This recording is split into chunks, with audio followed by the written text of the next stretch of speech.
hooyadu waa udub dhexaadka laga tamariyo ee nolosha lagaba maarmaanka u ah hooyada oo qoyska ka baxda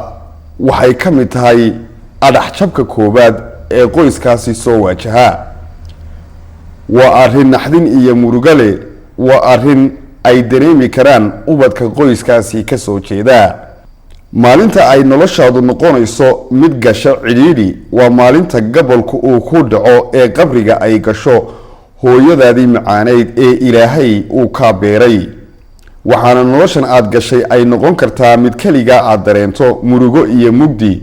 waxaana kula dareemi kara oo kaliya inta kale ee kala siman noloshaasi ee kula wadaagta magaca rajanimada iyo agoonnimada qiimaha iyo ahmiyadda hooyadu ay leedahay ma aha mid hadal qoraal iyo af midna lagu soo koobi karo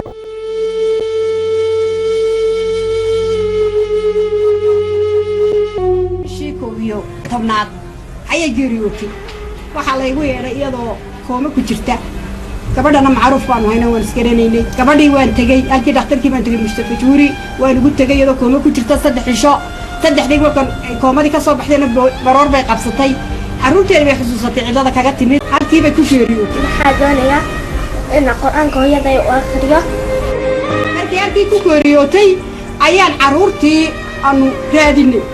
carruurtii markaanu raadinay meel habeenay baan raadinay carruurtii guri ku jirta oo kalidooda oon cid iyo ciirsi toona yaa aanay la joogin ayaa soo bixiyay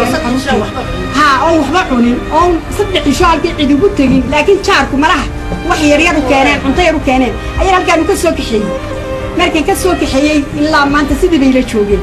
cid soo sheegatay cid toona male ilaaha weyne waaxid ka mooyay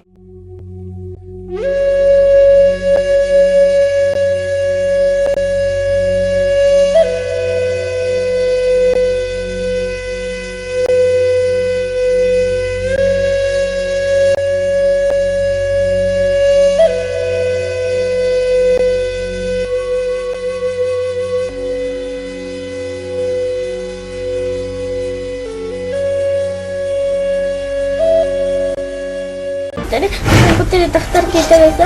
مركي تختاركي ثلاثة ميسانة قط ويدي مشدادنا اوكي قاويو ولقي هكاغن كدوليسيايو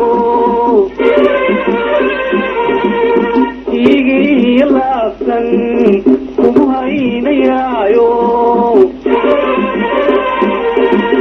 قلبان فريا انت هالكتوشيو